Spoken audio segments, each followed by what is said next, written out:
Hello there my fellow holotable heroes and welcome to another Galactic challenge video. It seems like CG decided that our honeymoon phase with the Hutt Cartel challenges is over.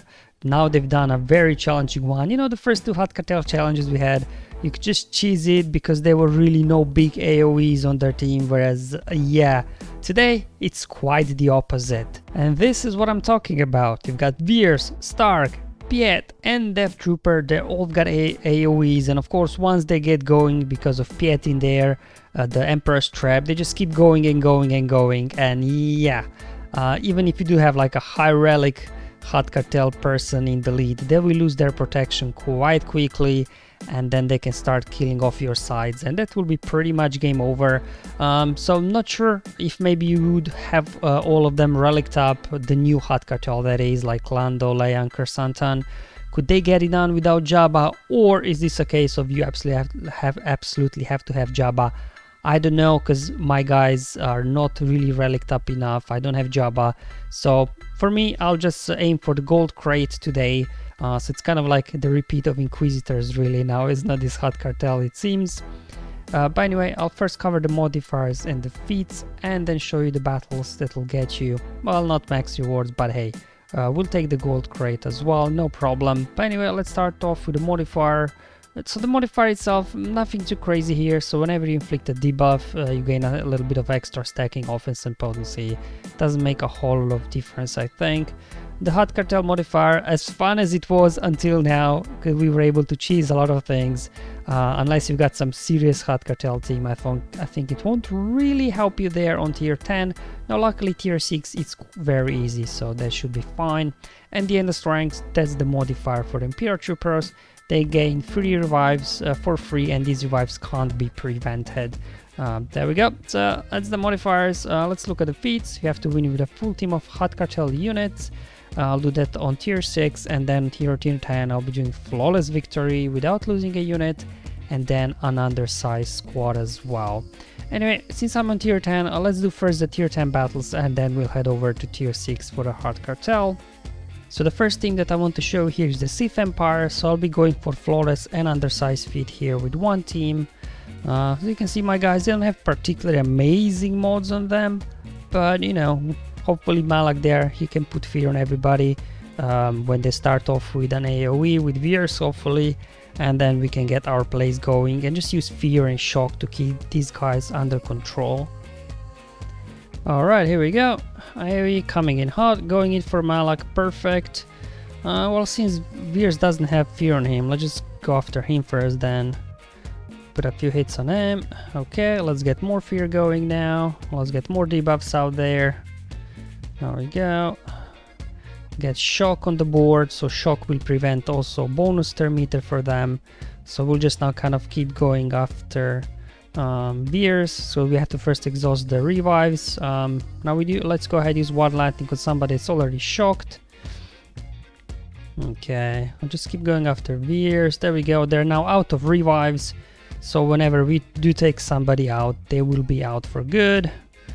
Get more fear on the board, get Piet out, and now we can just hit auto at this point because these guys can't really do much without Piet anymore. And there we go. So this now completed here on tier 10, both undersized and flawless victory feat. So there is one more team I want to give it a go here and show before we head over to tier 6 to get my Hutt Cartel battle done as well. Okay, so up next I'll do Pulp Mara, so hopefully we can run Pulp Train on them, and then once we apply shock, they can't gain bonus turn meter. Got Piet here for Emperor's Trap just to boost our damage a bit when we are taking our unlimited turns. Thrown in there so we can maybe fracture or do something, I'm not sure if you really need it there. But anyway, my Mara at 345, let's see if that will be fast enough that she actually goes first, will be interesting to see. Okay, let's see what will happen. Let's first drop a daze with Piet, so they can't gain bonus turn meter.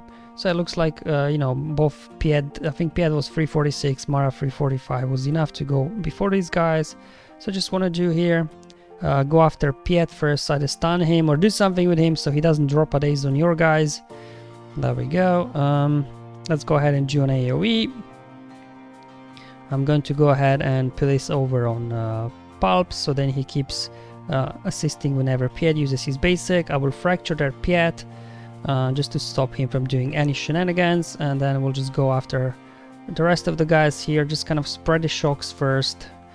Make sure they can't gain any bonus turn meter. Come on. There we go. Perfect. And same as before, I'll just go after Stark first. Think. Come on. There we go. We gotta exhaust their revives first. Pulp train engaged. Just keep calling here. Pulps to seed with basic from Piet, as well as basic for Mara. And there we go. Stark down. Keep going. Keep going, and at this point just hit an AoE, and that's pretty much it. So there we go. We were able to run turn train on these guys, no problem whatsoever, with Pulp Mara here, duo combo, getting again both feats in one battle, the undersize as well as flawless victory. Alright, so the fun stuff out of the way, let's head over now to tier 6. There's no way I'm completing tier 10 with my Hutt Cartel. So as long as I get tier 6 done, I can then unlock the gold crate. So this is my Hutt Cartel. As you can see, I got 5 of these guys here relicked up. I'm slowly farming towards Jabba, but as you can see, the 3 new ones that are probably more useful I don't have yet at all. They're not farmable yet, so they're just kind of being neglected for the time being. So I'll just go in with Cad here. I'm gonna do Boba.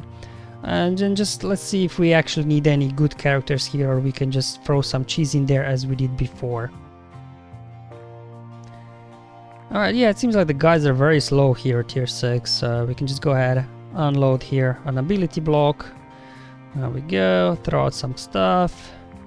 There we go. Croissant and taunting like a champ, no issues whatsoever. Let's just do some of that. Okay, get a stun over there. Okay, it looks like we should be good here.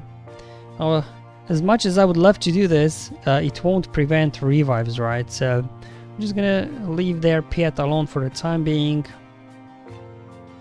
There we go. Start going after Death Trooper in this case.